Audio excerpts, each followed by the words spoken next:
Intro. Hi, this is Little Ricky the Dragon. That's what they used to call me when I was young. I have a twin brother called John. We are best of friends. I hope you read the book Dragon Tales. This told our incredible story. It was and still is an incredible adventure. Many stories were told about Shambhala. This is not a fish tale. You learn how a bunch of young misfit dragons who couldn't fit in was kicked out of their homes in England. That's where the story begins. They began an incredible external and internal journey. Many of their teachings are still in existence today. The foundation for Taoism, Confucius, Yogic, Jainism, and Buddhism all stem from our work. You probably don't know. No. The dragons live an extremely long time. We live 5 to 10,000 years. This is even for dragons who party night and day and never take care of themselves. The enlightened dragons have found the Elixir of Life. They became one with the universe and no longer have a physical body. That's why you can enter into our cave and see no evidence of us. The entire community of dragons and men went to the unknown. This has only happened a few times in your history. In your Americas, a few indigenous tribes also learned how to do this. We learn how to be in balance with the universe. This is something you need to learn in quite a desperate way. Mankind is spinning chaos all around. Your minds are out of control. Nobody taught you how to master your mind and emotions. We went through the same problems you did. Even when we landed in Tibet, we had no control of our minds and our emotions. It was just like you today, except we were dragons. Yet somehow we learned along the way. Being in a cave helped a lot. We only flew at night. That was the safe time to do so. We loved flying amidst the stars. It was total freedom. Well, at least we thought so. Somehow we gradually learned how to meditate. It was by happenstance. Zoran was just sitting there staring at the wall, and he felt this incredible power behind his breath.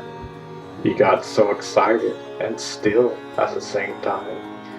He told us his story. Gradually, we began to learn how to meditate. Most of the time, it was a hit and miss, yet we kept up with it. What are you going to do during the daytime? We did this for 5,000 years. You can imagine by practicing something for 5,000 years, one got quite good at this. We became enlightened dragons. War and strife left our consciousness a long time ago. Our minds became one. We were one with the universe, and yet still existing in a dragon body. When the young Tibetan kids showed up, we were astonished, to say the least. They were in the same mindset we were in thousands of years ago. They were young and innocent, yet they had no idea of how magnificent they were. They asked us to train them. Well, we never taught humans before. Thousands of years ago, they would hunt us down one by one and kill us. Not a pretty picture. This is how Shambhala got started. We had a huge cave. I mean a huge cave. An entire city could have lived there. Over 1,000 years we built this entire city. It was known throughout the land, but still was a secret. One had to have a good heart to enter this kingdom.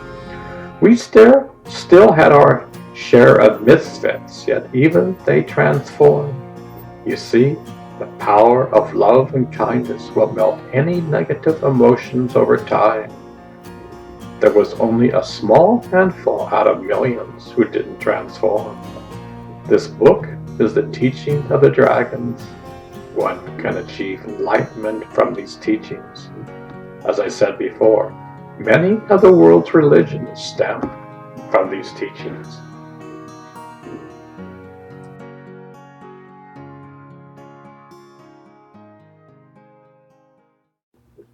Intro. If you know me, you will know that I love to think outside of the box. I have been researching most of my life.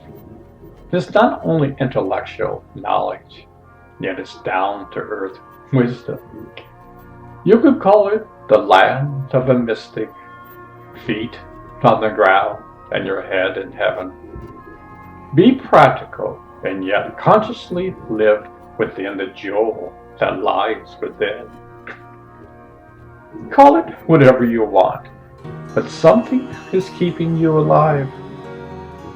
The same power that is keeping you alive is keeping the universe alive.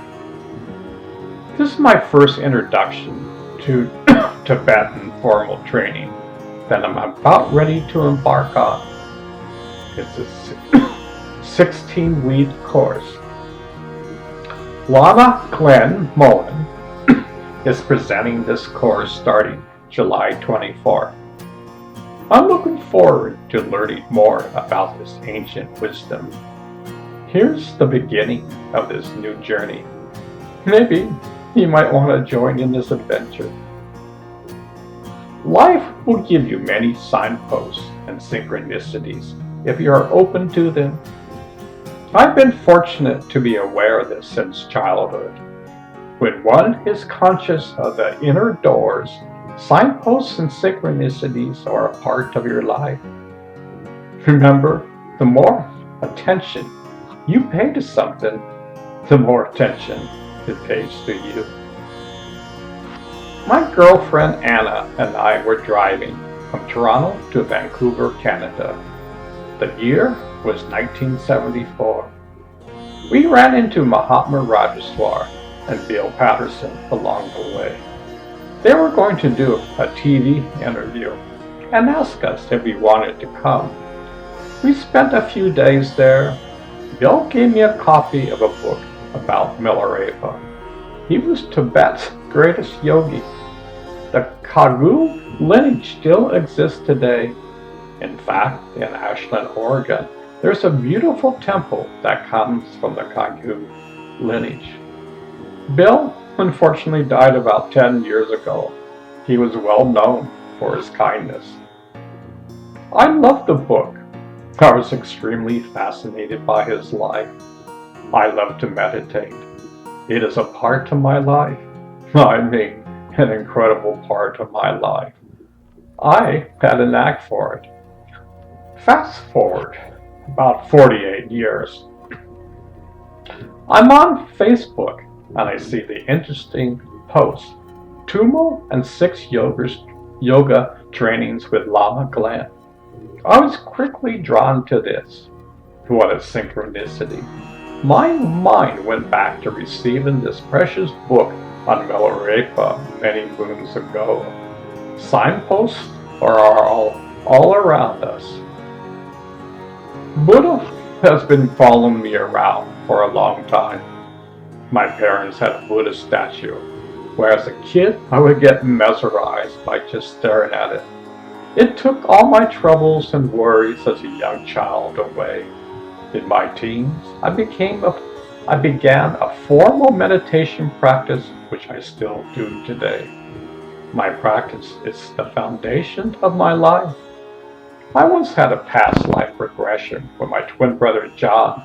Mark Laurenhurst and I were students of Buddha. I could see it in my mind's eye.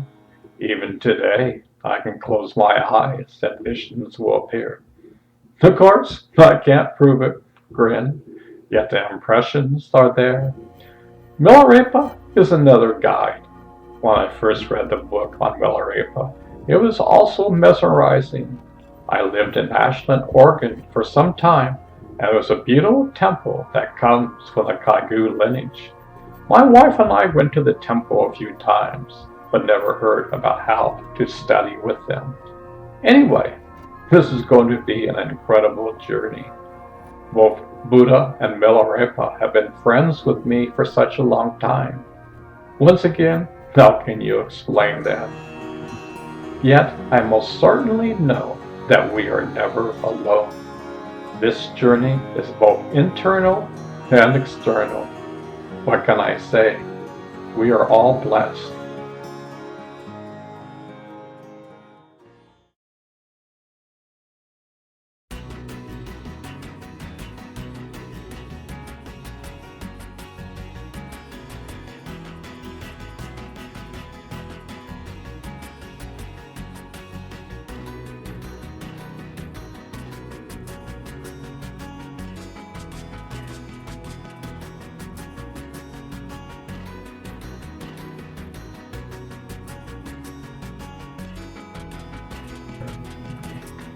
If you have read this far,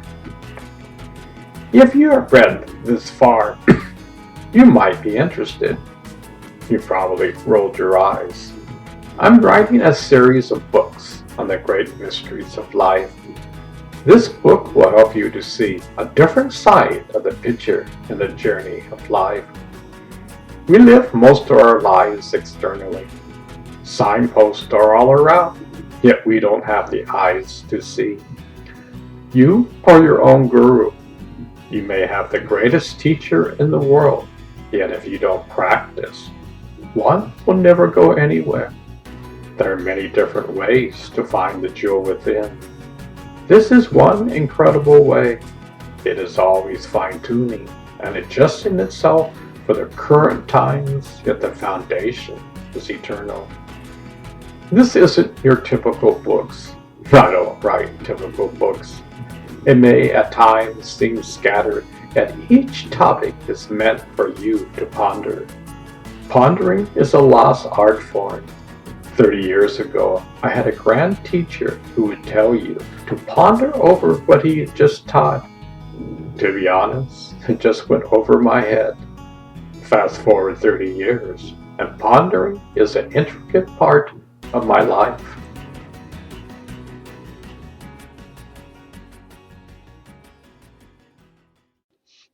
To ponder it over means to think it over. When I was young, I didn't truly understand the concept of ponder it over. I would say, let's get to the facts. We can brush it over. Yet pondering makes the mind go within. It helps connect us to our higher selves. It enables us to connect where we can be open. To ponder something over is to stir the pot. When the soup settles, the answer comes to the surface. Pondering is a way to connect to something far greater than yourself. Have we forgotten why we should ponder in our life? If so, why? Are we so distracted in our daily affairs? We miss out. We have forgotten our true nature.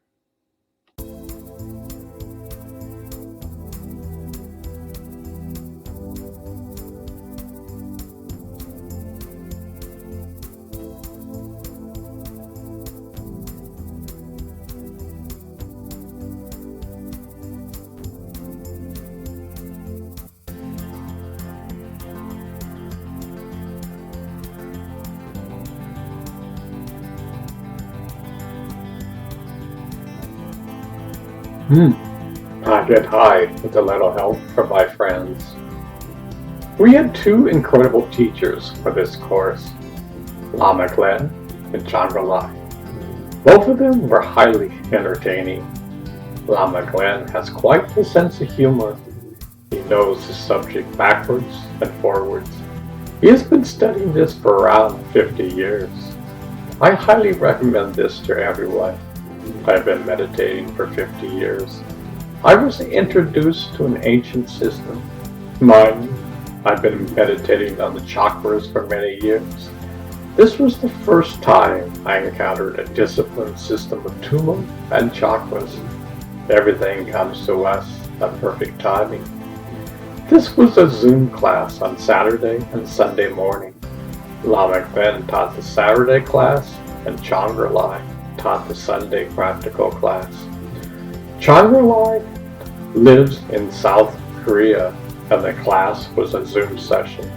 Lama Glen lives in Canada, and his class was streamed from there. This practice is very practical and can be used in each and every moment in one's life. Even when one is sleeping, one can be aware during the sleep state. Gosha and Jonas were the event organizers and moderators. They live in Europe. They did a magnificent job. I see great signs for them in the future. They are quite young and have much knowledge. Both of them had a great sense of humor.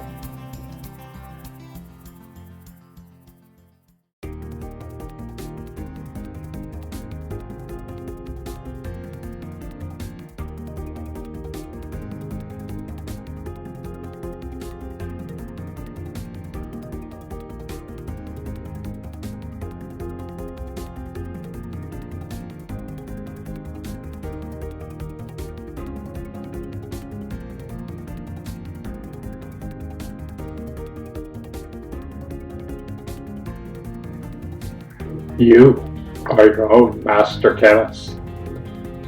Did you know that Buddhists have been studying the art and science of happiness for thousands of years? They were probably one of the first to talk about that you are your own master chemist. Buddha once said that when you get angry, you are drinking your own poison. In the last 30 years, Western scientists are on board with this. They know that over 1,500 stress hormones gets released into the body. Recently, I finished the book, You Are Your Own Master Chemist. From the YouTube video, I learned that my book was in alignment with the Buddhists. Buddha was probably the best psychologist ever known. Granted, he did not call himself that. Yet they mapped out the states of mind that the Western world was trying to catch up on. Just think, it was only in the 1980s did Western scientists study the science of happiness. The East is thousands of years ahead of us when it comes to studying the mind. Lama Glen mentioned there are probably thousands of chemicals that exist that Western scientists does not know about. Only in a heightened state of awareness do these chemicals get produced by the brain. Remember, your state of awareness determines your state of mind and body. If you are constantly stressed out, one has no clue about the mind-body connection.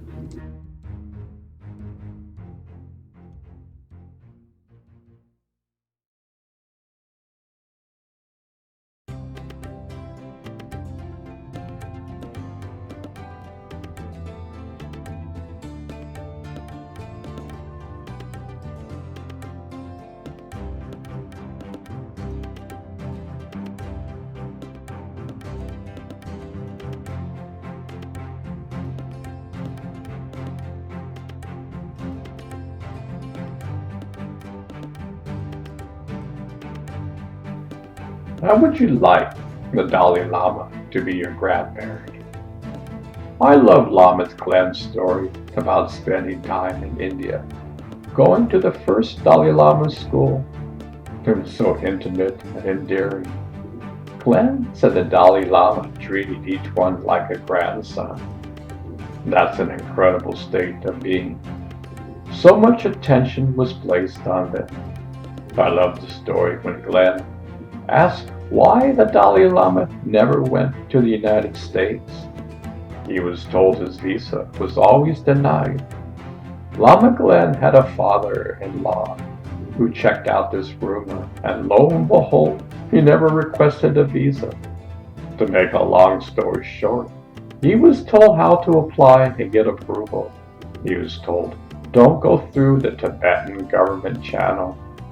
He was told that during the 50s, the CIA was involved in Tibet. If the CIA got wind he was applying for a visa, they would have stopped the process. That's how the Dalai Lama first came to the States.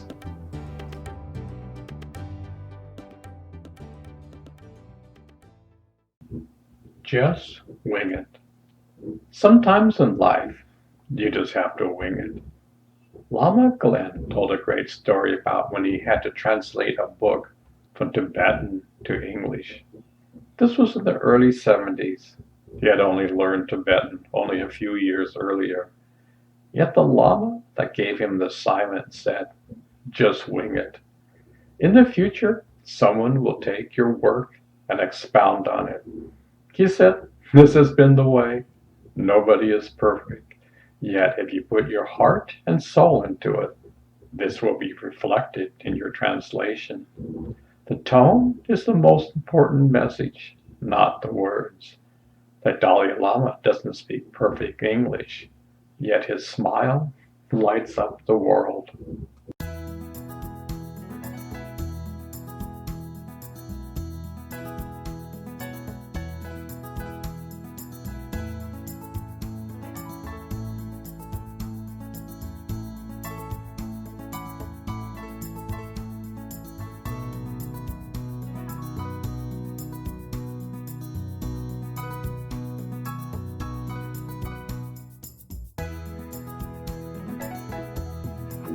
Six Yogas of Naropa. According to Milarepa, Tummo is the basics for the six yogas. The six yogas are Tummo, Illusory Body, Clear Light, Dream Yoga, Bardo Yoga, and Poa. Let's investigate these further. Mind you, this is a high level. The Buddhists have been studying this for thousands of years. There are many different schools and trains of thought for this practice. Lama Glenn taught mostly from the Nguma system, which is feminine in nature. I liked it because it was simple to the core. Many of the preliminary steps were taken out, like this one below. The essence of the Nguma system was the incredible simple practice. Mind you, it can get quite sophisticated in theory, yet the practice is quite simple. One can feel the results in one daily practice. I feel blessed. The Nguma system contains the bare essentials for one to be enlightened. It is probably the simplest practice in the six yogas and Naropa system. They have many schools and trains of thought, yet the goal is always the same. Migmar Tersine 25 is from the remote province of New Breed, Nepal. He sports an Afro hairstyle, a swag beard, and a charming smile, and an earring on his left ear. He carries a chic leather backpack. When I first spotted him, he was bowing full length on a plyboard in front of 3 Buddhist statues. He has bowed or prostrated 3,000 times already. He said, only 97,000 more to go. Prostration involves bowing to the ground or bowing on your knees with your forehead touching the floor to pay reverence to a holy or venerated person or object. The following came from Wikipedia. Nguma is considered one of the most important and influential yoginis and Vajrayana teachers of the 10th or 11th century in India. She was a Dakini and one of the 2 female founders of the Shangpa Kagyu school of Vajrayana Buddhism, along with Dakini Suhashidi. Her birth name was Shriyana or Palaki Yeshi in Tibetan. Like many of the Mahasiddhis and Tantric practitioners of the time, Nguma was known by several names both during her lifetime and afterwards. She was called Yogini Vimalashi or Vadahara Nguma or Yana Wisdom dakini adorned with bone ornaments, or the sisters, referring to her purported relationship to the great Buddhist teacher and adept Naropa. She was also sometimes called Nigupta, which is explained by the historical Buddhist scholar Tarananta as follows. The name Nigu accords with the Indian language, which is Nigupta, and is said to mean truly secret or truly hidden. In fact, it is the code language of the dakinis of timeless awareness. There is often confusion between the biological details of Naguma's life and the spiritual accomplishments and that of the renowned Vajrayana teacher and Mahasiddhi Naropa. While the biological information for Naguma is scarce, what is available often offers details that are identical with the biography of Naropa. While not much can be confirmed about the historical details of Naguma's life, what does remain is the corpse of her teachings and her impact on the founding of the Shangpa Kagu Buddhist spiritual lineage, known as one of the 8 great chariots of the practice lineages. The importance of the Dakini Naguma as a spiritual practice, teacher, and lineage founder continues to this present day.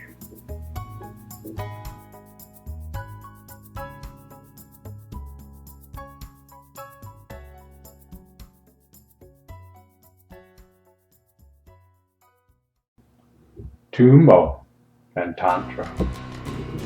Over 40 years ago, I heard about this ancient practice. There would be stories with pictures of Buddhists sitting in the snow with wet sheets around them, and they would completely dry them off. The first thing that came to my mind was, why not just use a dryer? It would take no more than 30 minutes to dry. There are an infinite amount of powers that one can acquire along the way. I thought, how would it be if they used the power of compassion to do this? Years later, after listening to Lama Glenn, I understood that the foundation of Tumor is compassion. In fact, to evolve as human beings, compassion is the essence. Lama Glenn explained in his 2-hour seminar many things that helped me refine my understanding of Tibetan Buddhism. My vision and understanding were greatly magnified. I look back at how my life has been in sync with the Buddha. Our house is like a Buddhist temple. We have Buddhist statues, Kuan Yin statues scattered throughout the house. My spiritual practice follows the ancient guidelines that Buddha taught about. Lama Glenn helped me to understand the experiences I have had for the past 50 years and translate them into the Buddhist understanding. Mind you, this is only by listening to a 2-hour seminar. Lama Glenn is going to present a 16-week course on this subject. I already got my money's worth just by his YouTube seminar. According to Milarepa, Tumor is the basic for the 6 yogas.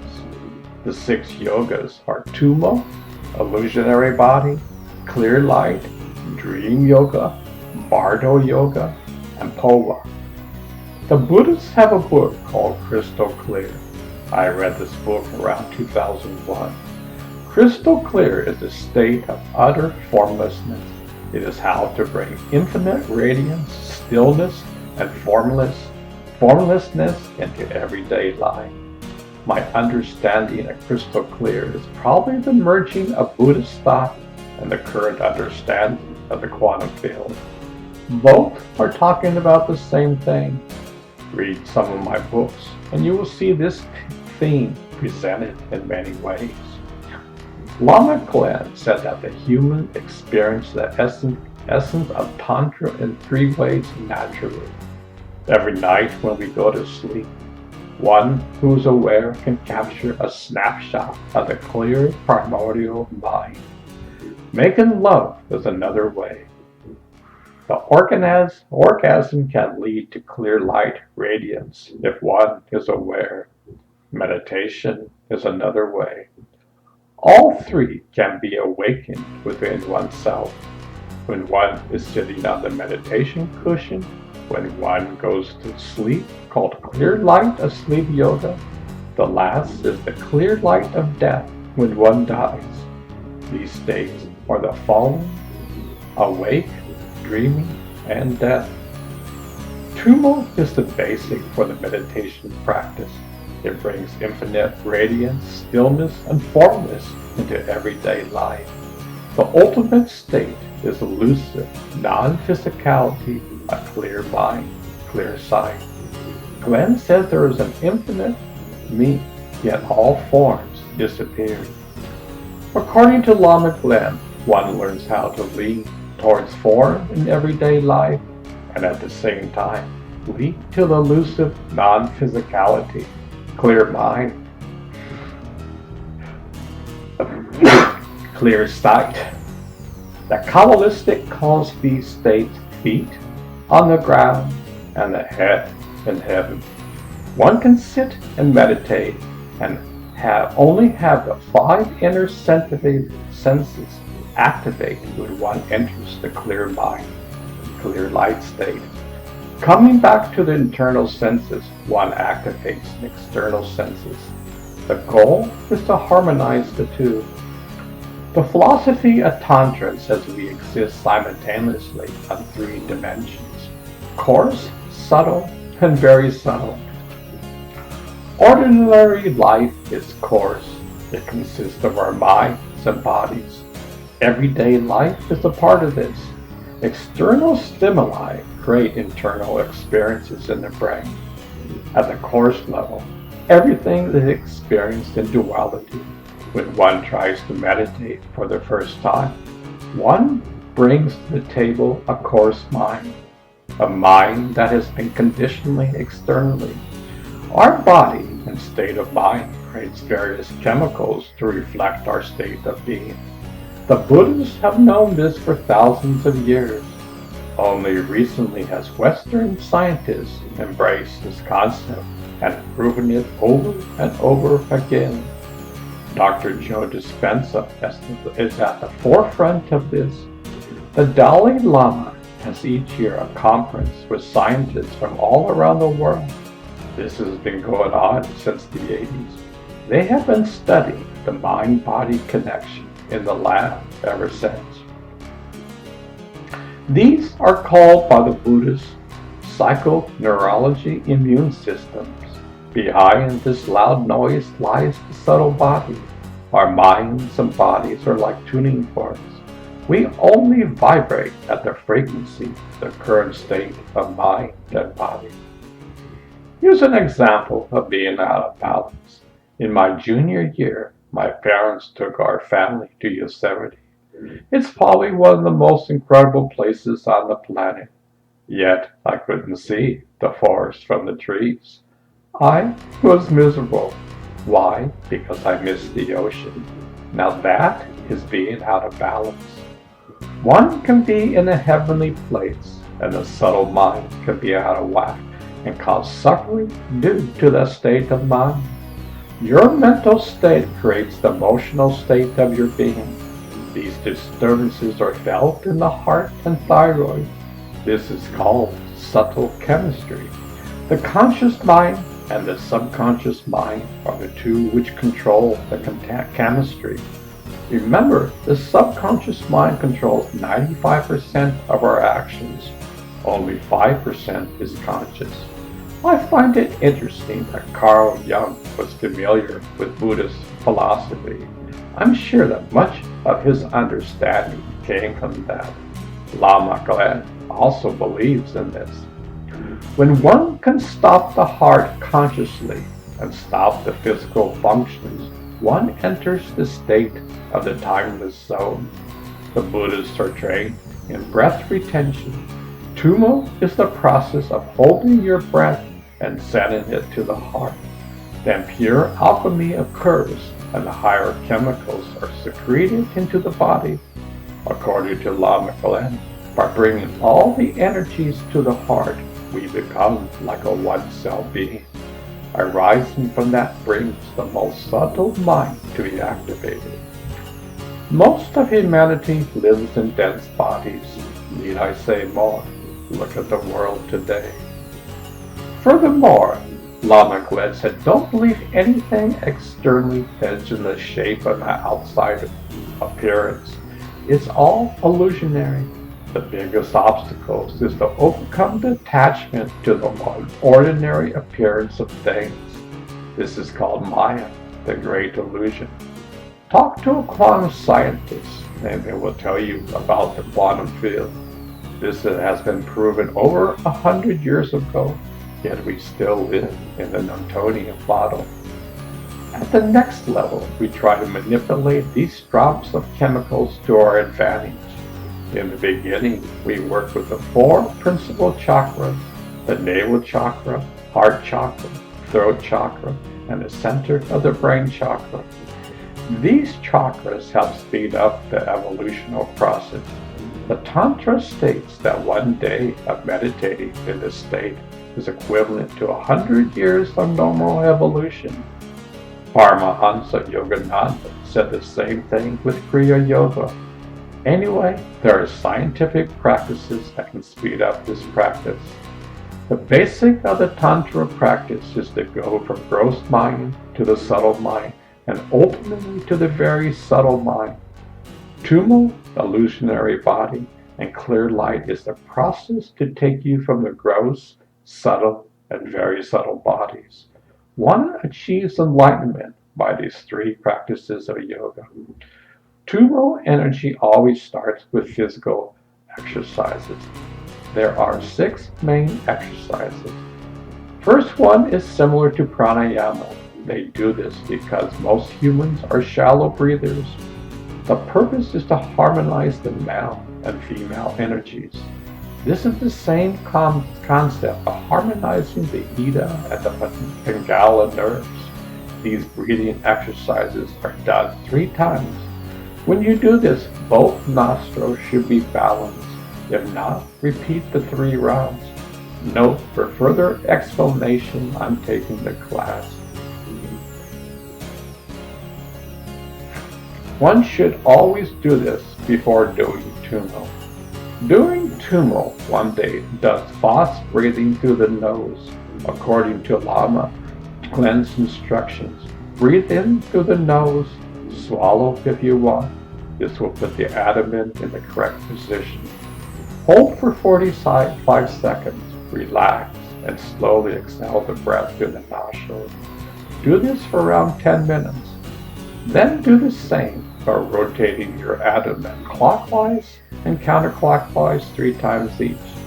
This is vitalizing your external organs. You're rotating the entire solar plexus regions. Do this without moving your backbone or shoulders. Remember to press down and pull up. This massages the gallbladder, pancreas, kidneys, and other vital organs. It is very good for digestion. Do the same, but push the stomach out and in. This is arising the fire energies. It also helps with the internal organs. No, don't read this book and try to do the exercises. You must learn from a qualified teacher. I'm just a mere beginner like you. Tumo means fierce woman. The digestive system is the system of the fire element. Did you know that there's a junction box with 72,000 nadis or energy channels that are wired there? It's not physical, yet it's real. Someday in the future, scientists will develop instruments which shows this. The acupuncturists of today know about this, along with the Taoists, yogis, lamas, and Jains. In Tantra, sexual energy is the purest and primitive energy. Our brain energies are the most impure because of the condition of our external stimuli. state of mind and body. According to Lama Glenn, by rising this sexual energy, our neural system is heightened by this gear energy. There are 108 exercises, but only 6 are needed. Lama Glenn's favorite exercises is look at 1:48:51 in the YouTube video. This is somewhat complicated. It just needs daily practice. Garchen Rinpoche said the following: the essence of Tummo meditation is to focus on the burning heat. One doesn't meditate on this in the ordinary way. Our body comes from our mother and father. When we were growing up in our mother's womb, her energy and life force entered us through our belly button, which makes it a very special place.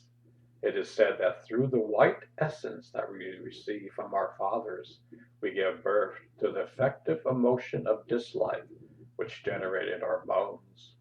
Through the red essence that we receive from our mothers, we give birth to desire, and this generates our blood and flesh. In Tummo practice, we meditate on Vajra Vihari in the form of a blazing line. Our mother's blessings truly resides in our precious human body. You can see the sign of this blessing in the form of your navel. When we hold our breath there, using the Vos breathing method, the breath unites with our mind at that place in our body. The heat is ignited. This is the essence of Tummo meditation. Heat is generated in the body. Heat is necessary to live. It is part of our life force. When heat decreases, our life decreases. Longevity is heat. It is fire. Our life force is really heat. When our consciousness separates from the heat of our body, we die. Death in the body occurs when we lose the heat of our life force. So one of the benefits of mixing consciousness and heat in the body is longevity. Also, when you have heat, there is bliss. When you have bliss, there is clarity. When you have clarity, there is non-conceptual realization. Garchen Rinpoche.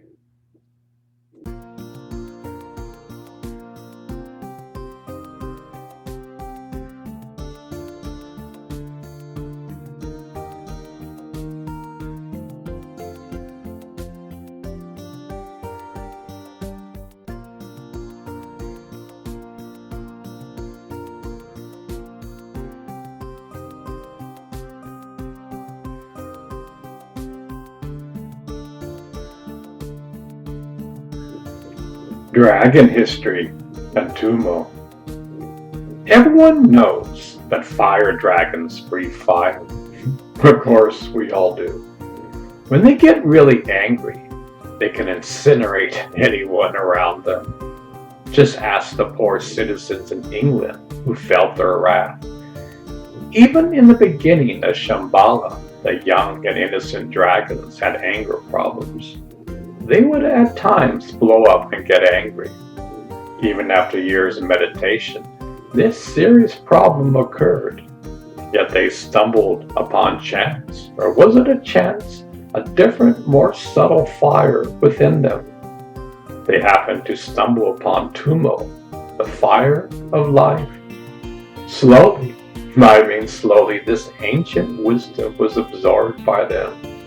They discovered the chakra systems and the channels within.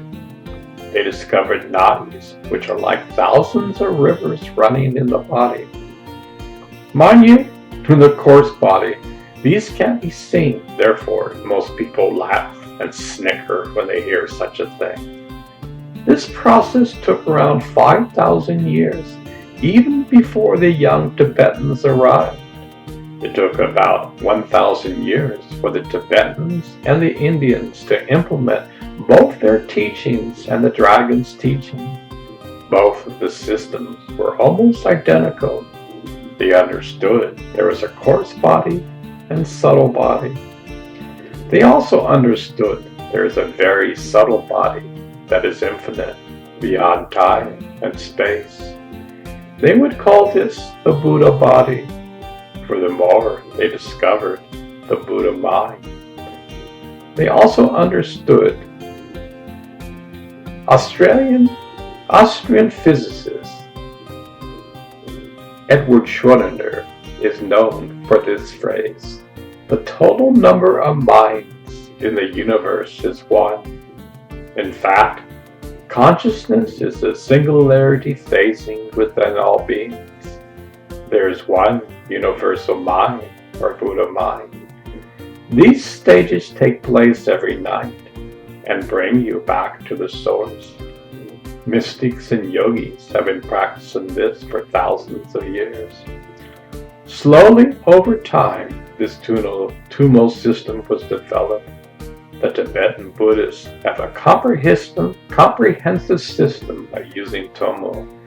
They may be different and have their nuances, yet the result is one and the same. This lineage has been carried on into today. Tummo is the foundation of their practice. Most people never discover the fire within and lead such an ordinary life. The wise man kindles the fire within and makes a bonfire. The fire then destroys all negative obstacles over time. This is just the tip of the iceberg. This system can be quite complicated, yet Glenn Mullen keeps it quite simple to use and understand. The following, the 8 stages of dissolution, is a riddle for you to solve. Ponder this over.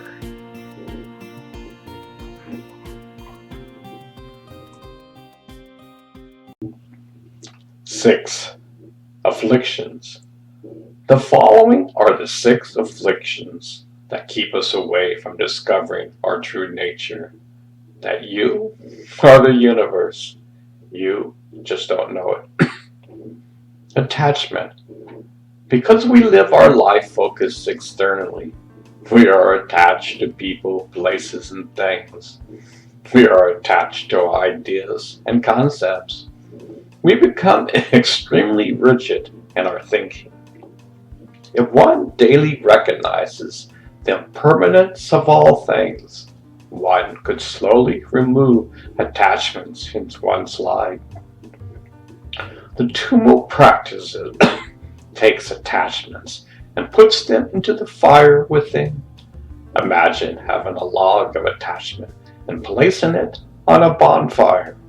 The attachment would get burned up. Every day, the practitioner places attachments on the inner fire and blissfully sees the attachments get burned into ashes. Anger. Buddha said, when one gets angry, he is drinking his own poison. Western scientists know today that over 1,500 different chemicals gets released to the human body. Cancer is angry cells. Now, I'm not saying that all cancer comes from anger, yet the anger we hold on to is stored in the body. Remember, there's no difference between the mind and body. Ask any quantum scientist and he will tell you this. The Buddhists have known this for thousands of years. The Tummo practices places anger on the bonfire and converts it to love and compassion for all. Every day, the mind, body, and soul are being rewired to ultimate love and compassion. Ignorance. What could be the ultimate ignorance in one's life? Maybe not knowing you are the universe. There is only one mind. Your human body is wired for this. The software, hardware, and operating system have been there since birth. The 6 Yogas of Naropa helps one to remember their true existence in everyday life. Pride, conceit. Our planet would be in a better place if these weren't around. I'm right and you're wrong. Therefore, I hate you. Look at the world around you, especially in current day politics. One who is full of pride and conceit will never realize the inner jewel within, at least for this lifetime. But remember, everything eventually goes back to the source. Doubt. I can almost see people's eyes rolling at times when I write. It sounds like too good to be true. Take a look at all my writings. I have almost covered all the world's major religions in some sort of manner. There is a thread of love tying us all together. One who dives deep within will understand this riddle. Wrong view, false view, opinionated. One who only focuses on the external will always have the wrong view of reality. One will become opinionated and be scornful if someone has a different point of inner view. What is a mango in less than a word? One who discovers the jewel within will understand what I'm talking about.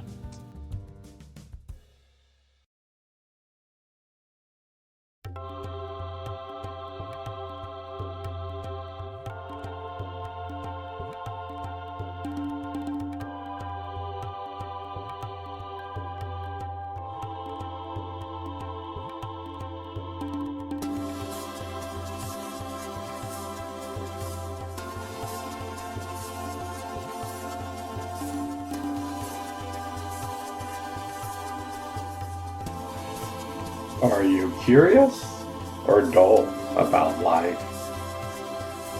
Are you curious about life or are you dull about life?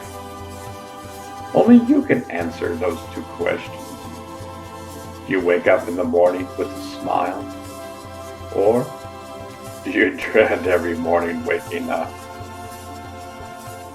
Are you a constant complainer or do you count your blessings every day? Are you in constant anger with life? Or do you see kindness in all? Do you judge someone who's totally different than you? Or do you love to see the diversity of mankind? Your thinking is the clothes you wear for your personality. One who knows this will wear clean clothes every day. Maybe it's time to do the laundry. Just saying.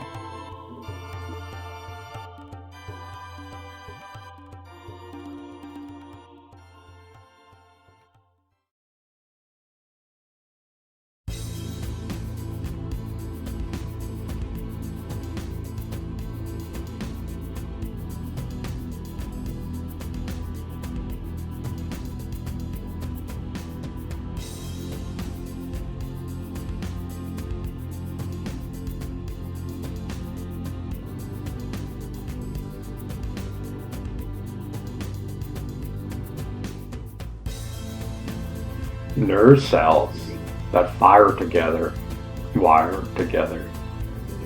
These are called neural networks. The brain fires more electrical charges than all the cell phone calls in a day. That's with a lot of activity going on. I would have loved to see the brain scan of a Buddha or Christ. Just think how incredible that would be. Years ago, I heard the Dalai Lama would research in his mind all the activities of his day. He would see in the mind's eyes areas where he could be more kinder and wiser in his actions. At that time, I couldn't relate to it. Well, I sure do now. He was consciously reprogramming his neural networks and his subconscious mind. He didn't have to think about being kind. He trained the subconscious mind day in and day out to be kind. I once read where he said he had a major anger problem as a child. Yet today, it's hard to believe. There's no kinder man on the planet. This is a practical path. What kind of neural networks are you creating in your life? If you don't want to answer that question, then you are like a leaf blowing in the wind. Your subconscious mind is running your show. Nobody gets a free ride.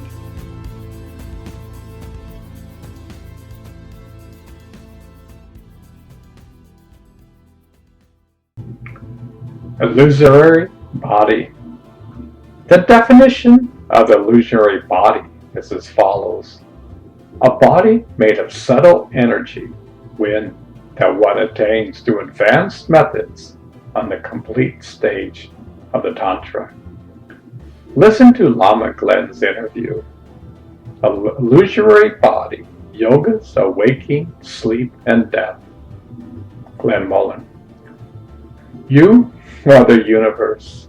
You just don't know it. I find it incredible that we have the hardware, software, and operating system put into place, yet we have no idea it even exists.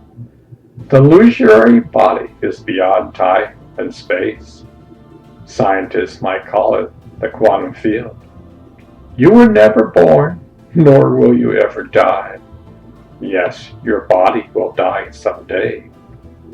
Illusory body is one of the 6 yogas of the completion or perfection stage of the Tantra practice. It is a profound yoga of training in both the pure and the impure illusionary body. Pure illusionary body is the training to transform our bodies into the Buddha body, and the impure illusionary body is the practice of working with our ordinary physical body, our subtle body, our dream body, and our after-death between Bardo, thought body.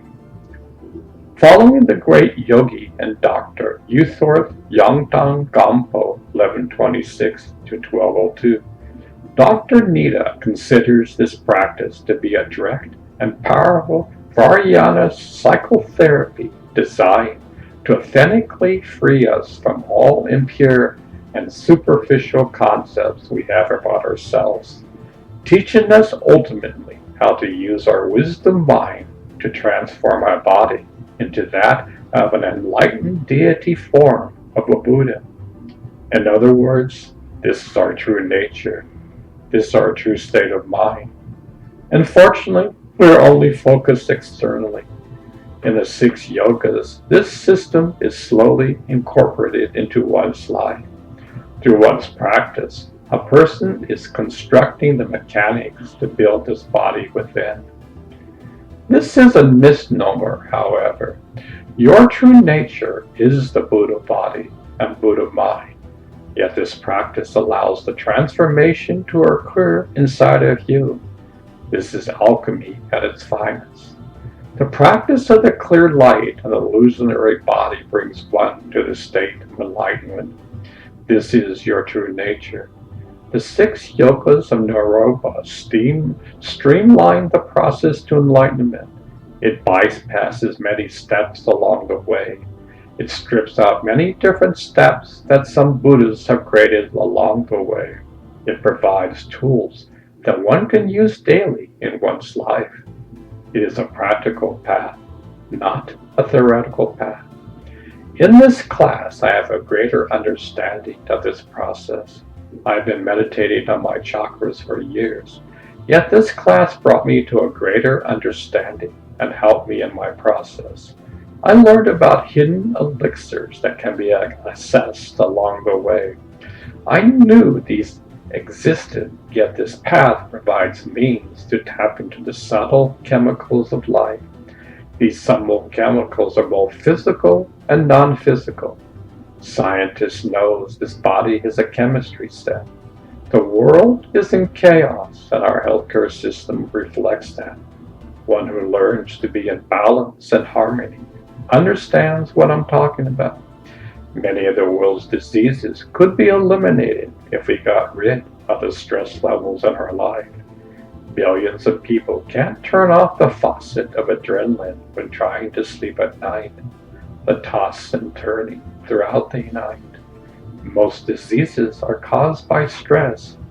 Maybe next time when a person laughs at the chakra system, one should ponder, all matter is nothing but the quantum field. Maybe, just maybe, the human body is made up of this field. Scientists know that the universe is quantum energy.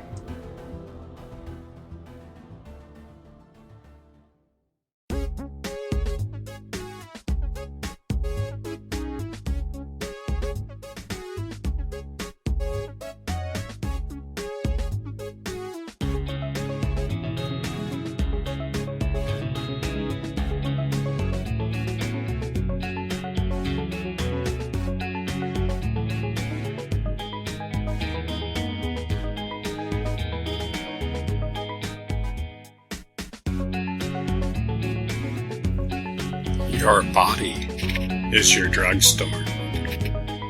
The art of Taoism has been around for thousands of years. I find it quite fascinating that they talk about the elixir of life. This elixir is not an herb or any external substance.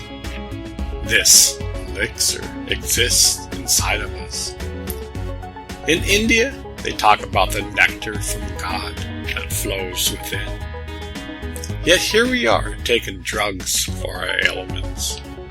Each drug has a huge side effect. Now, I'm not saying don't take drugs. I'm saying maybe there is a better way. For example, in China, you pay your doctor when you are healthy.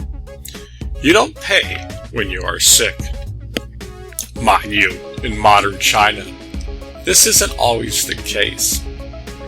But the point is that you focus on balance and harmony. In our culture, everything is fragmented. We don't focus on the harmony of the mind, body, and soul connection. When I was young, I heard about the concept of being in harmony with the universe. To be quite frank, I had no idea what they were talking about. Here's an example of being out of balance. In my junior year, my parents took our family to Yosemite. It's probably one of the most incredible places on the planet. Yet, I couldn't see the forest from the trees. I was miserable. Why? Because I missed the ocean. Now, that's being out of balance. Before we can begin to be in harmony with the universe, let's try to be in harmony with the planet Earth. Currently, man has divorced himself from our precious Earth. We pride ourselves with the technology that we have, yet we are totally emotionally immature with the Earth. Where am I going with this? Imagine if man was in absolute harmony with the Earth. Can you imagine the wisdom that it has? It might tell you that your body is your drugstore. Every thought, whether positive or negative, secretes over 1,500 positive or negative chemicals. Currently, most of America is totally out of balance. Look at the problems today. I used to work for the USDA.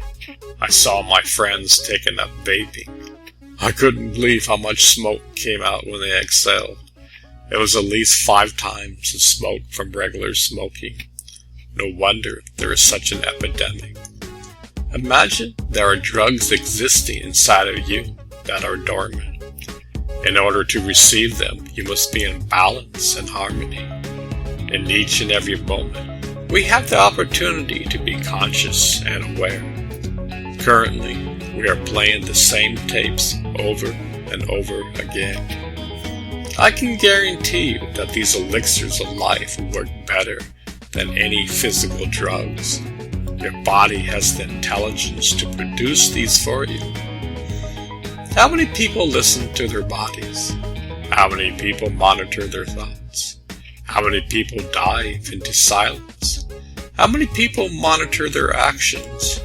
You see, there is a moment-by-moment conscious event. When we are unconscious, chaos exists. Look at the world around you. Does it seem to be in balance and harmony? The question is, do you want to change? Are you content with the current conditions? This isn't just Richard on a soapbox. I'm asking real questions. What do you think? You are your savior. Nobody's going to save you except yourself. All the scriptures point the way, but we must walk on this path. This human body is hardwired to find God within. We are on this incredible journey to discover our true nature. We are out of balance, and yet we can learn how to be in balance. These are exciting times. Millions of people are waking up.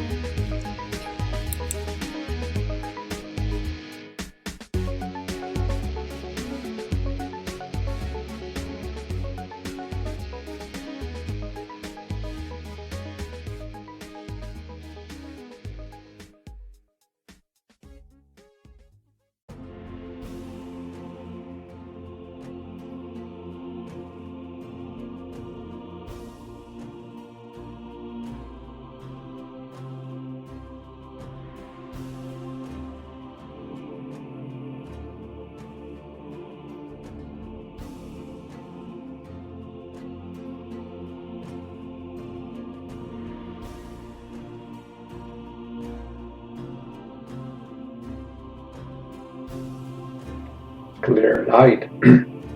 I always knew there was a light inside of me. Yet before I started to meditate, I would get fleeting glimpses once in a while. Our true nature is clear light, yet because our focus is externally, we are oblivious of it. For many, it seems like hocus pocus. Good old Albert talked much about the quantum field. Everything comes from that source. We see only 1% of the light spectrum. As I said many times before, we have the hardware, software, and operating system set in place. Just think you want to start a bonfire. You need fuel to start the fire, and more fuel to ultimately make the bonfire. The Buddhists and dragons discovered a system within where one could add precious fuel to the bonfire. Certain techniques are used to dissolve the blocks that we have within. Supreme alchemy is used to rewire both the physical and subtle bodies. Clear light is our essence. Over time, one sees this clear light, and one's attention is absorbed into this clear light in waking consciousness. Mind you, that person still has afflictions, but that person is consciously working to dissolve them. The goal is to become one with this clear light while being alive. One becomes united with the universe. One becomes in harmony and balance with life. We live such stressful lives that this seems like a fairy tale. Billions of people can't turn off the faucet of the adrenaline. They toss and turn all night. A mind that is in a high beta state will never see this clear light. Yet every night during sleep we return to this clear light. Upon dying, one sees this clear light and returns to the source. There are many different systems to connect and ultimately become one with this light. The Six Yogas of Naropa is one of them. It involves building a new circuit, both physical and non-physical.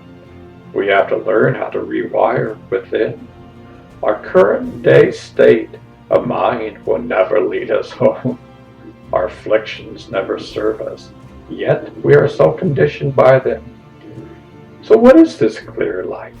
Imagine seeing a light that contains all. Imagine this light contains supreme bliss, love, and compassion towards all. Imagine this light contains all wisdom. Before this universe was created, this clear light existed.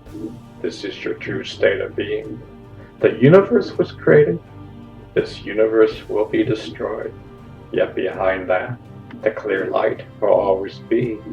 You are a part of this. Yet currently, we only think about our petty lives. We are a part of the problem of why chaos exists on this planet. The Six Yogas of Naropa streamlines the process. It provides the main essentials for one to become enlightened. Granted, it takes effort. There have been many people who have become enlightened using this system. Even if one doesn't do it during this lifetime, one's life is changed forever. There is a path that goes on forever. There's never going to be a time where you will clap your hands and say, I know everything there is. We are continuously growing and learning. We are going from darkness to light. This is the video game of life. What level are you on? There are infinite levels to play on. You can solve this riddle. The answer exists inside of you.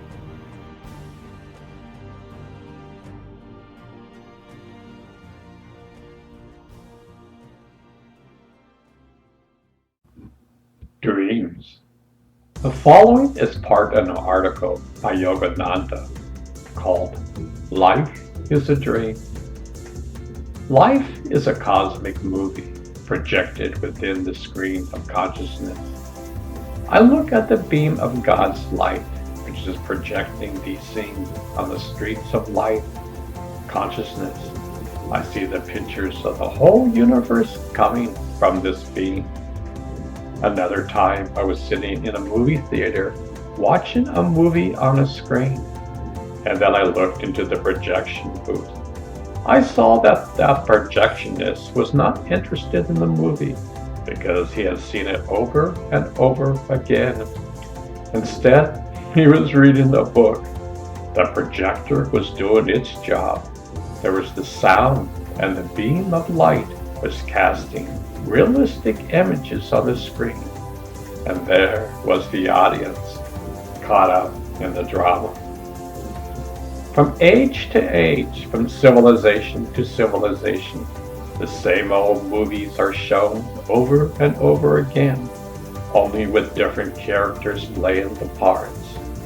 When I took my gaze from the light of the projector and looked at the audience in the movie theater, I saw that they were going through all the emotions of the actors in the movie. They were suffering with the hero and reacting to the evil of the villain. To the audience, it was a tragic experience. To the operator in the projection booth, it was only a movie. And so it is with God.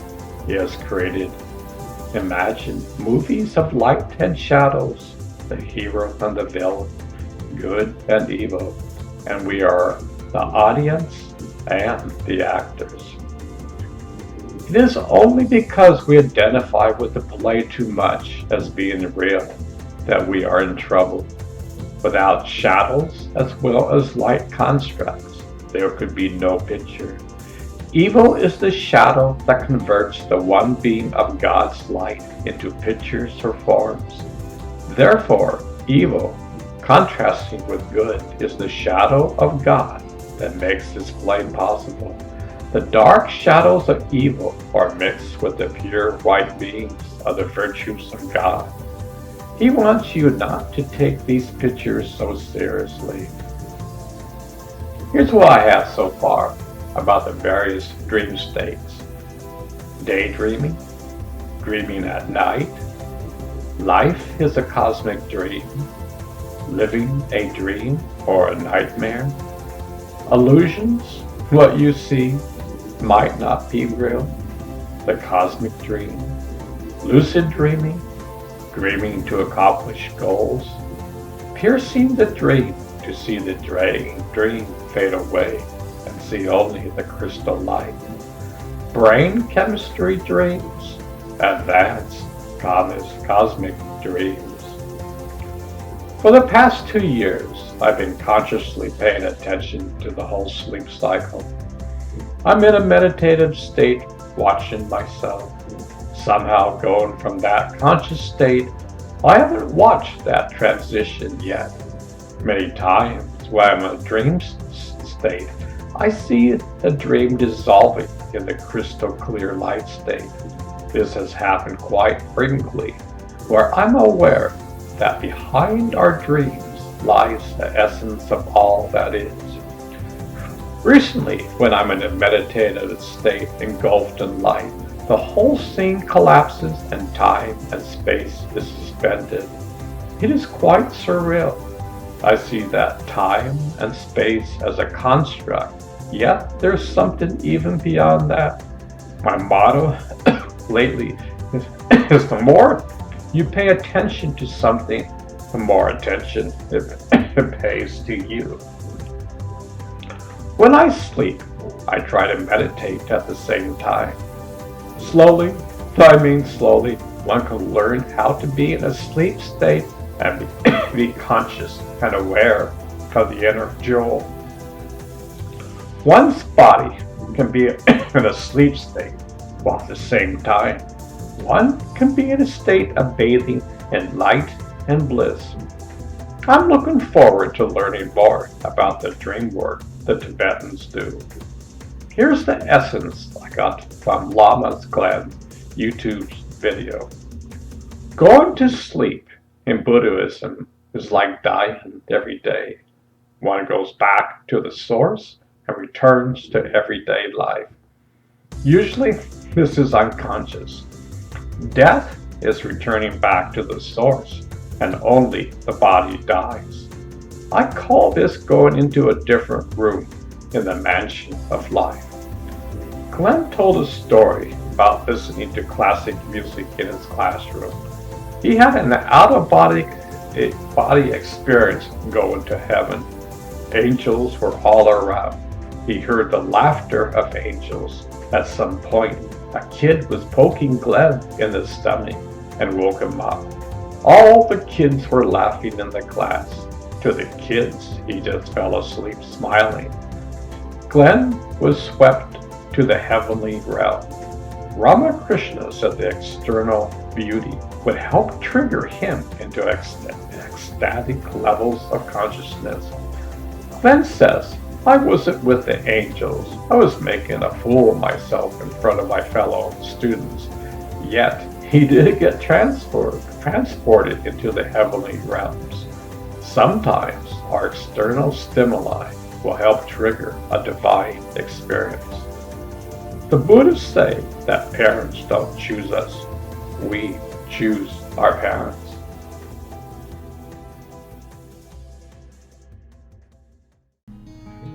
Bardo Yoga. The Tibetan word Bardo means literally intermediate state, also translated as transitional state or in-between state or liminal state.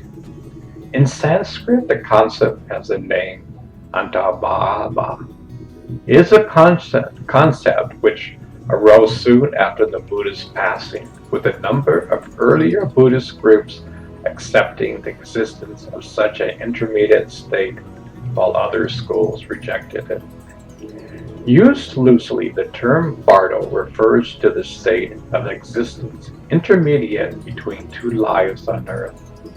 According to Tibetan traditions, after death and before one's next birth, when one's consciousness is not connected with the physical body, one experiences a variety of phenomena. These usually follow a particular sequence of degeneration from just after death, the clearest experience of reality of which one is spiritually capable, and then proceeding to terrifying hallucinations that arise from the impulses of one's previous unskilled actions.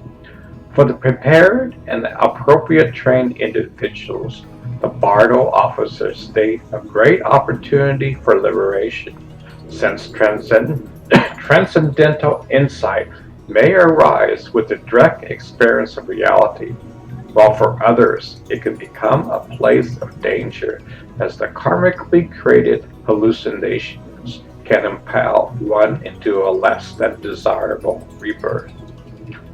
Francis Fremantle states that there are 6 traditional bardo states known as the 6 bardos: the bardo of this life, the bardo of meditation, the bardo of dream, the bardo of dying, the bardo of dharmata, and the bardo of existence.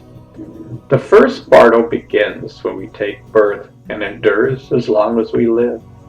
The second is the bardo of dreams.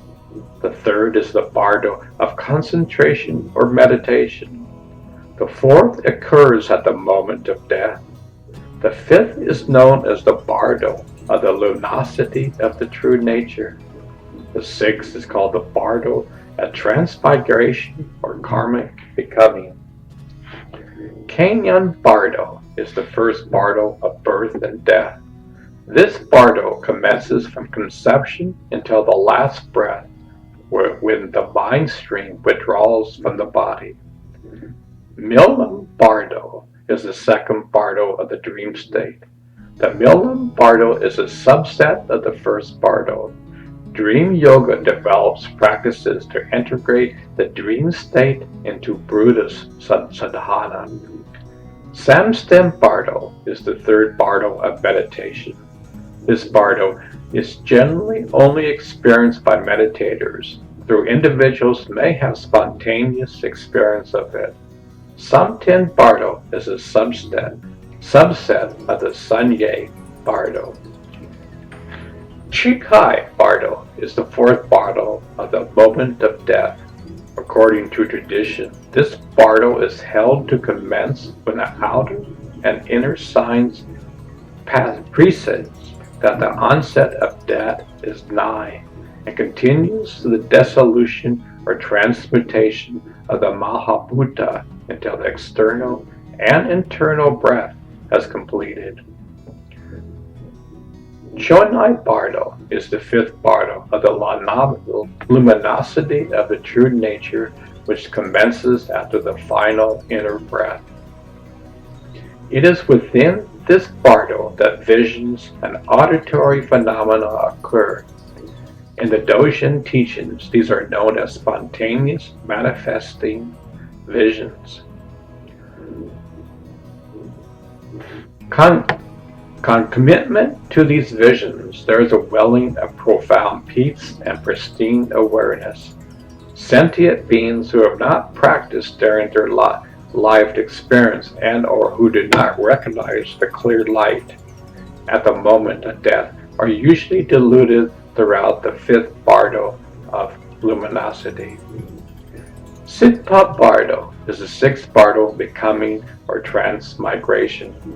This bardo endures until the inner breath commences in the new transmigrating form determined by the karmic seeds within the storehouse consciousness.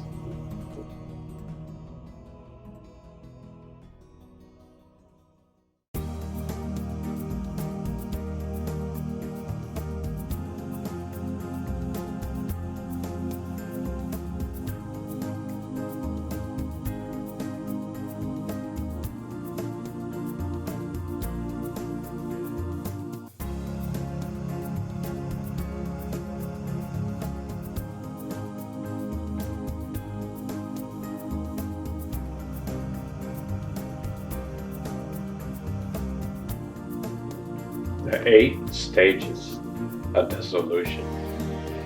This is a rabbit hole we are on every day in our lives. Whenever we go to sleep, we go through these 8 stages. Mind you, we are unaware of them. Every night we go to heaven, yet we are unaware of it. When a person dies, these same steps take place. A wise man practices diet every day. He realizes that only the body dies. You are the universe. You just don't know it. Australian physicist Edward Schrödinger is known for this phrase. The total number of minds in the universe is one. In fact, consciousness is a singularity phasing within all beings. There is one universal mind. These stages take place every night and bring you back to the source. Mystics and yogis have been practicing this for thousands of years. You can solve this puzzle. The answer lies inside of you. The operating system, hardware, and software have been there since you were born. The sun is always there.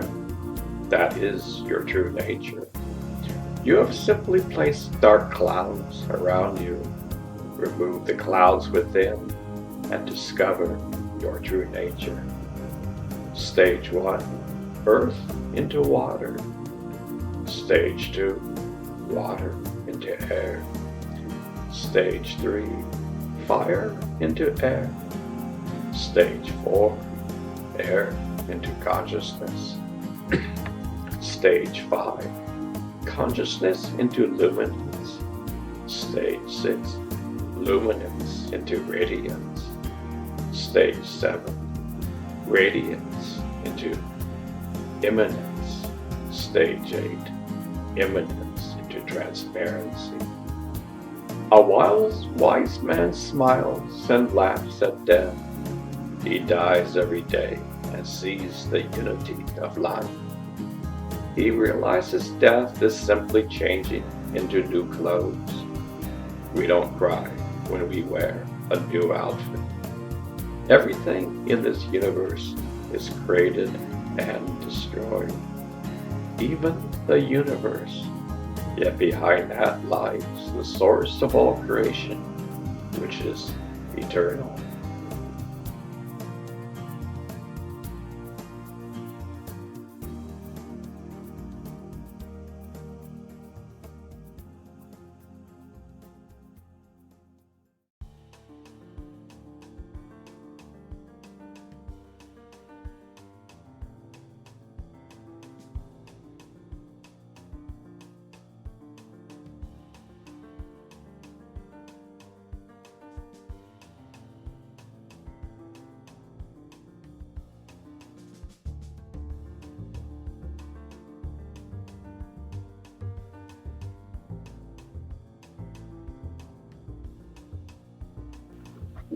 Going home. Imagine the same process of death occurs 4 times a day for everyone. Yet most people don't know it or experience it.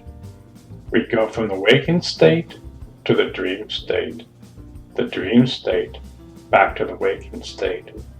We die every day. The Tibetans have a book called the Tibetan Book of the Dead. It goes step by step in the death process. What I liked in this class was that Lama Glen and Changrala said that everyone will have a completely different experience of the death process, depending on your religious background or spiritual background. Each one of us will have a different experience. The essence of the quantum field embraces all. It will comfort you to go back home. A spiritual anesthesia is given to overcome the pain and suffering one is in. All troubles are melted away. One will melt and merge with the clear light. This is your true home. All religions point to going back home. The wise man is curious and wants to day by day experience his true essence while alive. This is called the state of enlightenment. There are many steps along the way. This is why I call this the video game of life. We are hardwired for this experience. The software and operating systems are in place. The wise man understands and directly goes through the 8 stages of dissolution every day. The great mysteries are shown to him. One becomes united with the universe and beyond.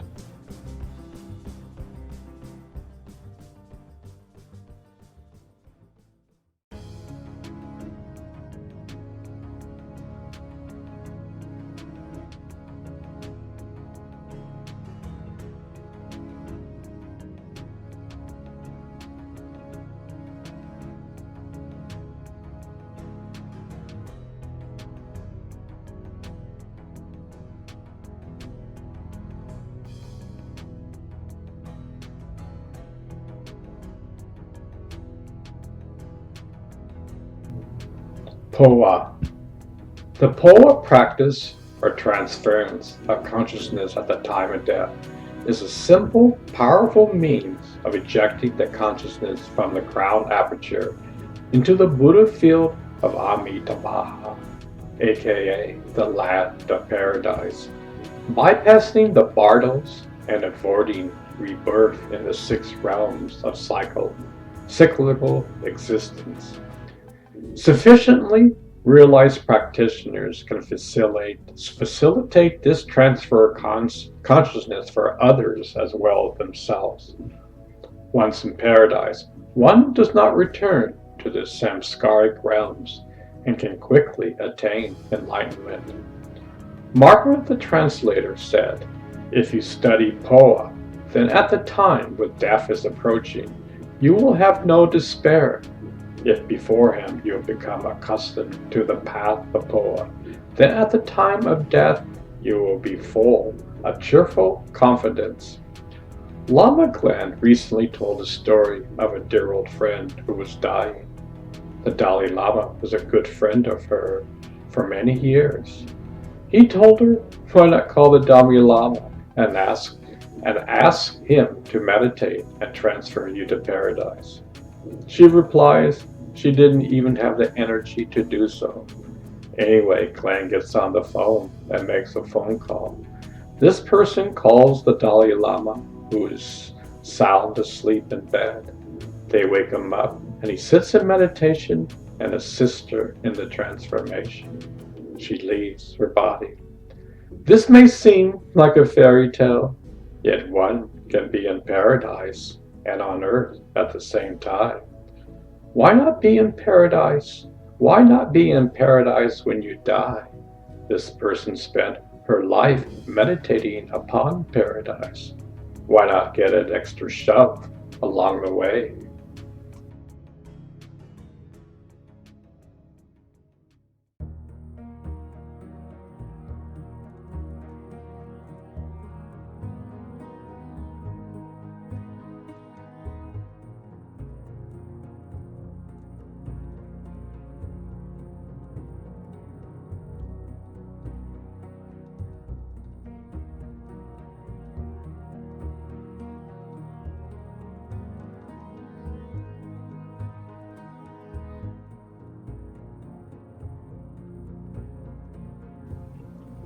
Poa. 2. Another meaning for the word Poa is transformation. The same process a caterpillar goes through to become a butterfly is the same for the spiritual life. A butterfly spent time in a cocoon whereby the transformation took place. We all have an inner cocoon inside of us. As I said many times before, the hardware, software, and operating systems have been put in place when we were born. The practice of Tummo and Poa brings the systems back online. Tummo is the fire of love and compassion. This is your true nature. Behind the universe lies the fire of life. It's keeping the entire universe alive. There is only one mind ultimately, and one body. The body and mind are one and the same. It's a good idea to find heaven while you are alive. The world would be in a better place. You would too be in a better place. I said many times before that the spiritual life is the most practical life. Most people roll their eyes and they say, "Yay, that's absurd. How would you like to live in the center of the hurricane instead of the hurricane force winds of the mind?" This practice over time calms the winds of the mind. They are simply dark clouds covering the inner sun inside of you. Your true essence is the sun, not the clouds. This practice can remove the inner clouds. The key is transformation. Your attitude is everything. Many people have a poor attitude and wonder why they are in the dumps. Remember, you are your own master Kevins. You are the only one who can change your attitude and beliefs. Most of our beliefs are external. They are extremely limited and won't take you to your destination. A wise man combines the external and internal. This means that one has his feet on the ground and his head in heaven. One is in harmony and balance. In this state, one has nothing to prove. One simply smiles at life. One has complete love and compassion for his fellow man. This person realizes that we are all one and the same. If the world at large has this experience, there would be peace on earth.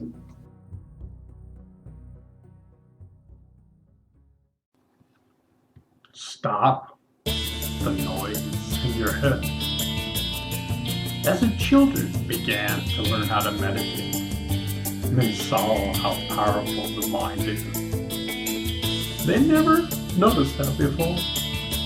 They asked the dragon how to stop the noise in my head. Of course, all the dragons laughed. They laughed because everyone goes through this. You see, the mind is the most difficult thing to control in the universe. The majority of man reacts to every situation. Man is reacting. The wise man learns to be proactive. They understand the basic law. It's my will alone. I set my mind in motion. Now, that's very easy to say, but hard to do. All people who learn how to meditate in the beginning have this problem. In the East, they call it monkey mind. The monkey goes from one branch to another. It can't be controlled. Well, when they first started to learn how to meditate, they clearly saw this from first-hand experience. The dragons told a wonderful story each time the subject was brought up. They told a story where a man saves a genie. Nobody knows exactly how this man saved him. Well, the genie told this man, you can have as many wishes as you want. The man said, wow, that's incredible. I love that idea. The genie said, well, there's a catch. The man said, what's that? You must always give one wish after another. If you don't, I will chop your head off with a sword. Are you sure you want to continue with this? The man hesitates for a moment and says, reluctant, sure. Well, the genie said, what's your first wish? The man gives one wish after another. It seems like when one wish is granted, he has to give another. He didn't even have one opportunity to enjoy, even for a second, the previous wish. He was getting tired and couldn't even go to sleep. The genie was always harassing him and saying, what's your next wish? Well, fortunately, there was a wise man nearby. He went to the wise man and sincerely asked for help. This boon was turning into a curse. The wise man whispered into his ear. Well, the genie demanded another wish, or he would chop off his head. The young man said, go to the forest and find a huge log. Your wish is my command. In a second he returned with a huge log. The genie said with a smile, give me a wish, I will chop off your head. As you can see, the genie wasn't particularly nice. So the young man told the genie to go up and down the pole.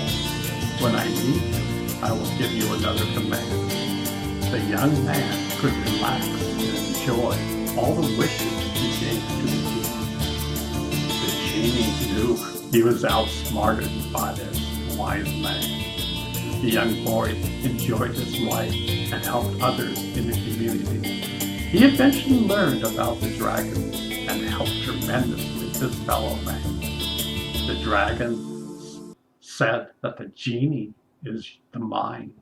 The mind wants to control you versus the other way around. By placing your mind on your breath, the genie will go up and down the log and set you free. Meditation is the key to bring awareness to your mind. The mind is either your friend or foe. Everyone in the universe has to learn how to control the mind. The Buddhists have a book called Crystal Clear. This book is a sacred doctrine. They decided to release this book to the West. The story goes the techniques are so simple that no one will believe them. Isn't that amazing? It involves concentration on your breath, each and every moment we breathe. Behind our breath is a power that keeps the universe alive. Yet, it's too simple. Many people just say, it can't be that way. Well, for them, it's true. If you say it's too simple, you will never look within. You can solve this puzzle. Concentrate upon your breath, moment by moment. The universe will become alive.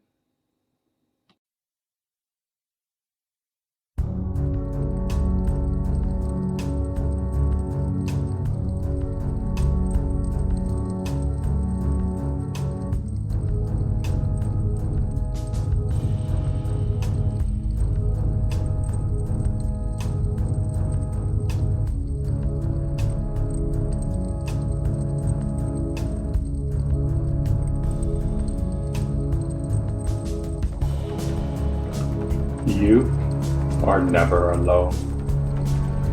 There's a saying, you come into this world alone. You leave this world alone. I beg to differ with this statement. You are never alone. God always holds you in His arms. Granted, the arms aren't physical. Yet your essence is one and the same. You are magnificent. You were not born a sinner. How can you be a sinner when you came directly from God? Granted, we all make mistakes on this journey of life. What would be a journey without learning and growing along the way? How do we fine-tune this guitar of life? How do we change and discover our true nature? How can we be aware and conscious in each and every moment? What steps do we need to take to be aware we are never alone? We have free will. Are we limited by our thoughts? Is the sky the limit on the journey of life? Are we hardwired to find God? If it is so, why is the car gathering dust in the garage? How do we open the garage door within? Am I a piece of the puzzle in life? If so, what is my purpose? What can I do to understand how precious this piece is? Is love just an emotion? Is it true that behind my breath lies the kingdom of heaven? If this is true, how come I was never taught this in school? Do you mean that at times I'm happy and it goes away? It's like a thief in the night. Physical happiness is temporary. That's the nature of all things. Yet are you saying there's an infinite ocean of happiness that lies within? For thousands of years, there have been people diving into this precious ocean. It is free and open to all. All it takes is to silence your mind. You are never alone. I find it fascinating that all the help in the universe lies inside of us. You are the universe. You just don't know it. In the quantum field lies everything. I mean everything. Our universe is just a finite speck of it all. Yet family is all around us and supporting us. It is a sight to behold. The yogis, Tibetans, and Jains have received guidance and support from these divine friends for many years. We are not alone on this journey of life. Yet we prefer to text on the freeway of life. These divine friends and family are a part of us. Many of them are part of our auric field. They only will help you when you use your free will. Without your free will, it's like a divine car sitting inside of you, just waiting to be driven. An enlightened being is friends with these divine beings because they are our true nature. Help is always around us. You are the never alone. You are the universe. You just don't know it.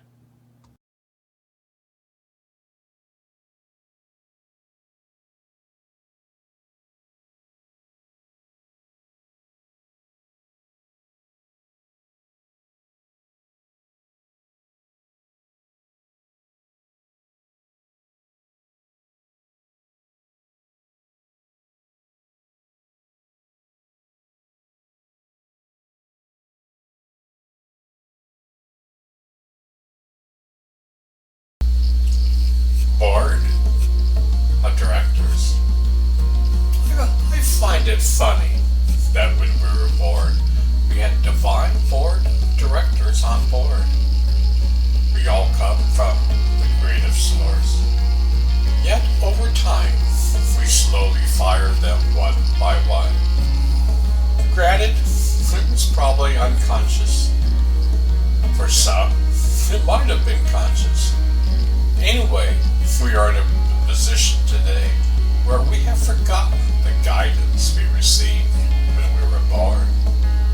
Today, we pray for guidance, yet at times it is so elusive. We have forgotten to reboot the computer of life. In this state, we can see the board of directors online. This is not a fairy tale. This is our true nature. Meditation and entering the silence are the key. Unfortunately, we have the key within. The door is there. Many even say the door was never closed. There are many rooms in the mansion of life. We have simply ignored them from our neglect. We think we are isolated and alone. Nobody would care less about us. This, my friend, is not true. The same breath that is keeping you alive is keeping the universe alive.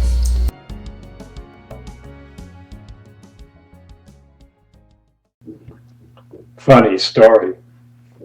This is a funny story for me. I wrote the following Facebook post. Richard Fletcher, August 8th. Can we slow this down? I've been meditating for 50 years. Mind you, it is a part of my life. I've been waiting to take this course since 1972.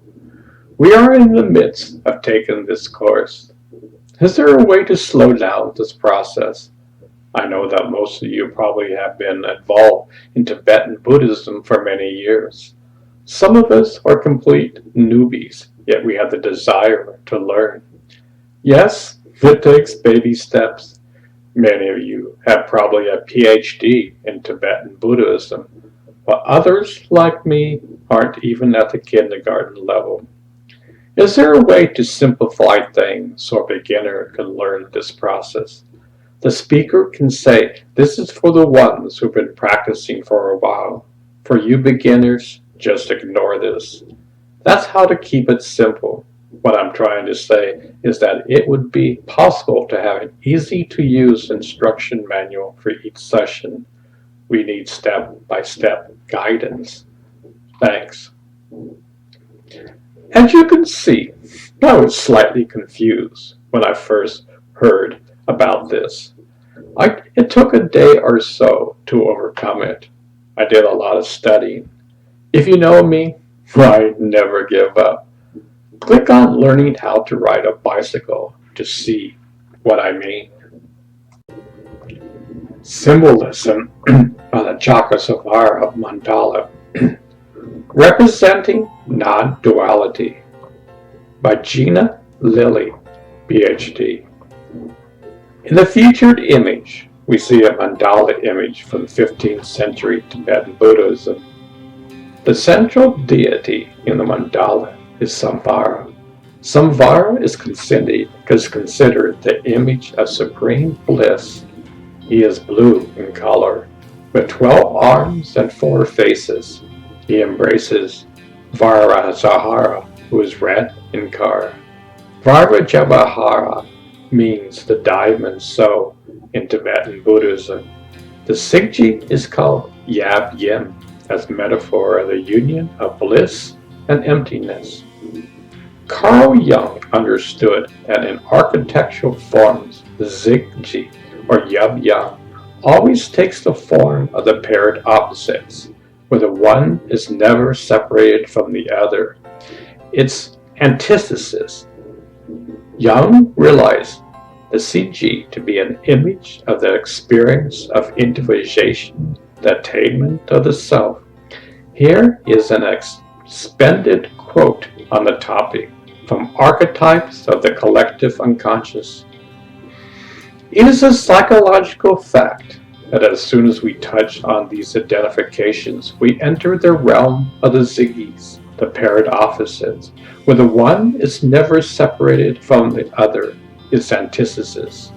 It is a field of personal experience which leads directly to the experience of individuation, the attainment of the self. A vast number of symbols for this process could be mustered from the medieval literature of the West and even more from the storehouses of Oriental wisdom. But in this matter, words and ideas count for little. Indeed, they may become dangerous bypaths and false trails. In this still very obscure field of psychological experience, where we are in direct contact, so to speak, with the archetypes, its psychic powers is felt in full force.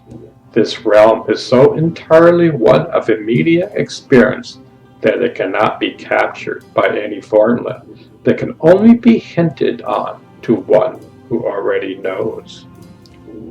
Samphara, the wheel of bliss, the wheel of supreme bliss, is an icon of the enlightened mind in which desire and wrath are transformed into rapturous compassion. Samphara embraces his consort, Vajrayana.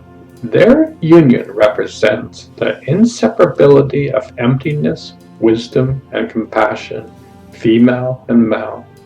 This empathetic embrace of all existence expresses the essential spirit of the Tantra tradition. So desire becomes compassion, aggression becomes clarity, and ignorance transformed into the awareness of the interdependent nature of all life. When desire no longer clings to an object, it awakens to its primordial nature, which no longer divides into self and the other.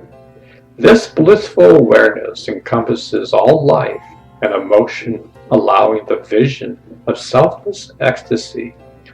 All creation begins with the sacred union of male and female energies.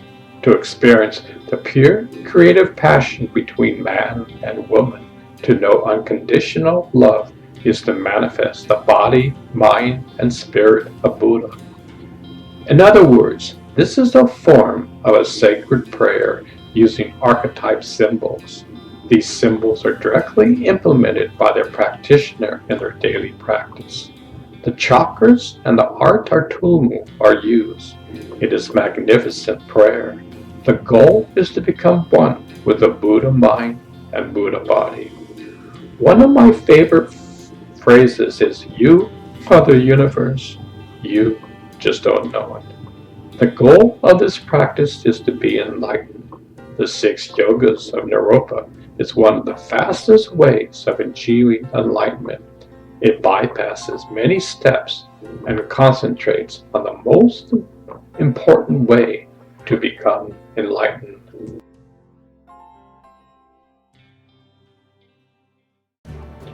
What is the meaning of Dakini? Dakinis in Tibetan Buddhism. Dakinis are energetic beings in female form, evocative of the movement of energy in space.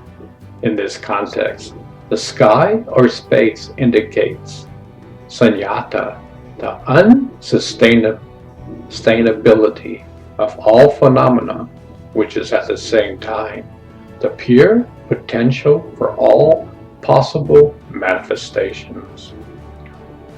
Who is Heruka, Bodhisattva? Om represents and symbolizes the Vajra body of the Buddha. Shri means glorious. Vajra means thunderbolt. Heruka means the one who drinks blood. Glorious thunderbolt, blood drinker. Vajra, body of the Buddha.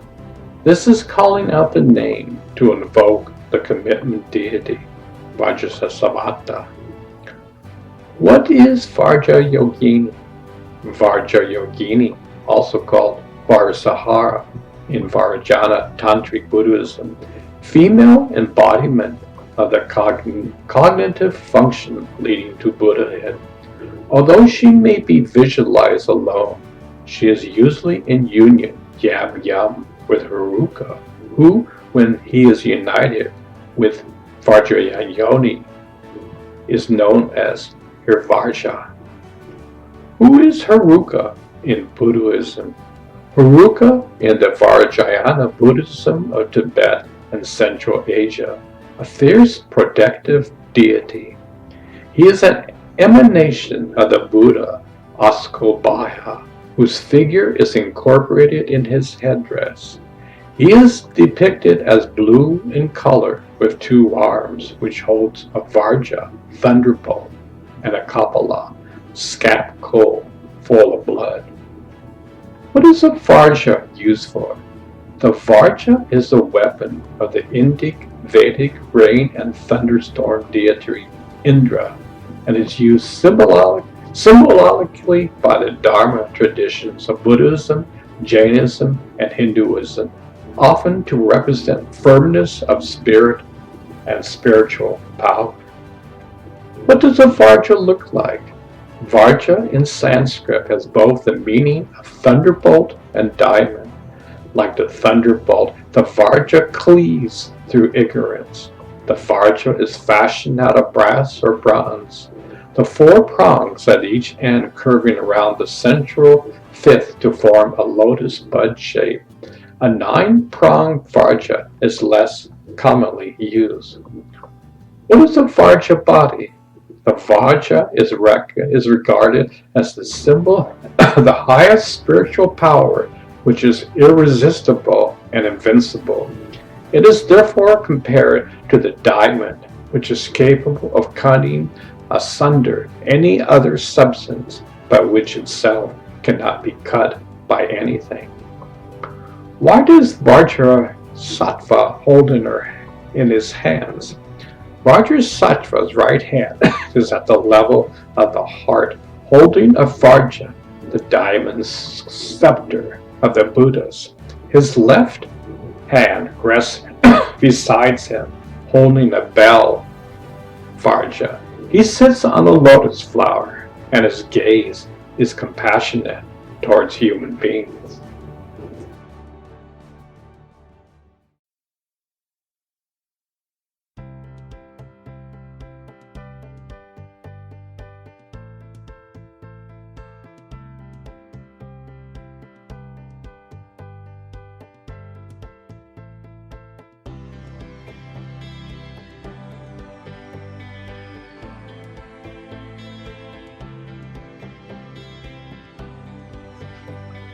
From darkness to light. This journey begins with small baby steps.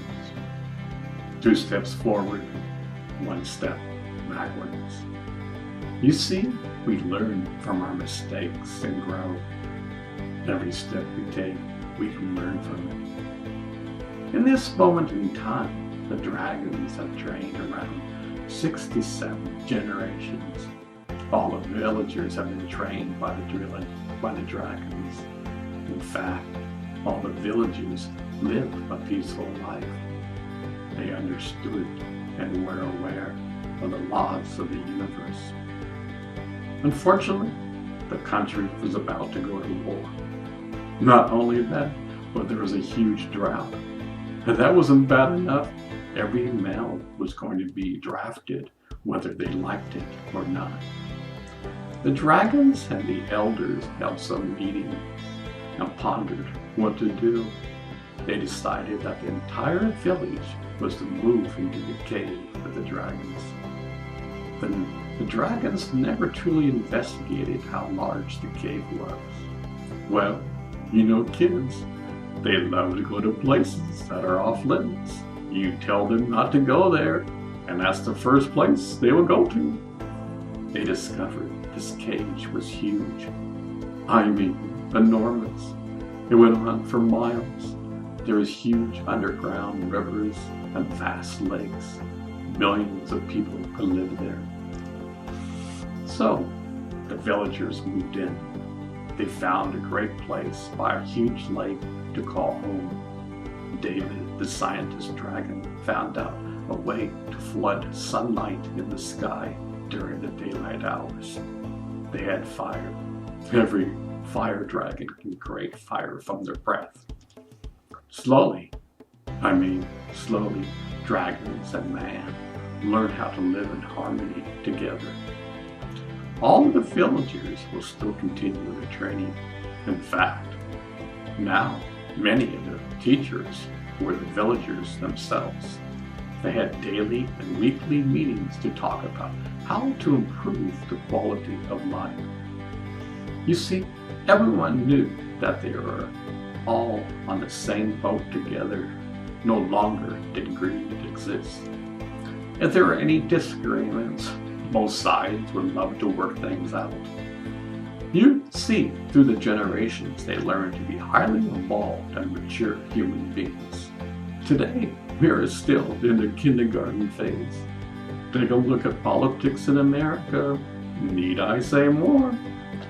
For example, most of the houses were created out of wood. In Tibet, wood is a scarce commodity.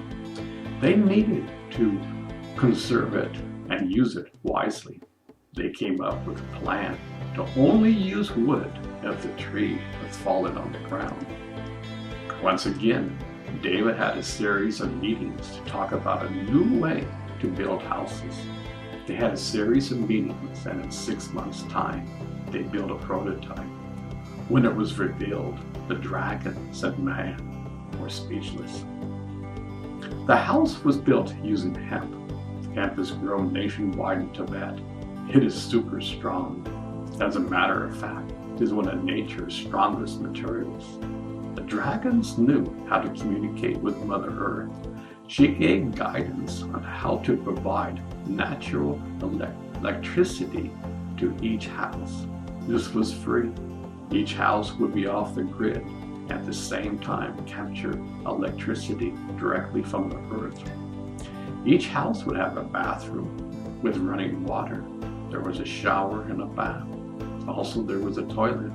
This toilet was highly advanced. He would take the urine and convert it to potassium for fertilizers. The waste would then be transformed into fertilizers also. All the wastewater would flow through underground tunnels to a place would go through a process of converting the runoff water back to a pure state. Mother Earth told him the necessary steps to take place. One by one, the entire village worked on building the houses. The entire village helped in the process. It took 5 long years, but they accomplished it. All of them gained such wisdoms. They figured how to farm inside using techniques that Mother Earth told them to use. What better advice to get directions from? At first, they only had seeds from Tibetan China. In the vast future, they would have seeds from all around the world. They had the perfect climate to grow anything. They wouldn't have even dreamed to use pesticides like we have today. You see, money wasn't the driven factor, so you can give man an inferior product. This was never in their consciousness. Day by day, they made improvements in all of life. They planned for the future. They saw that someday millions of people would live here. They planned accordingly. They made sure that future generations would be safe and secure. Every dragon and man was responsible for thinking outside the box. Daily in their meditations, they would get insight and guidance. You see, inside of each of us lies the universe. You are the universe. You just don't know it. It became a common experience for everyone.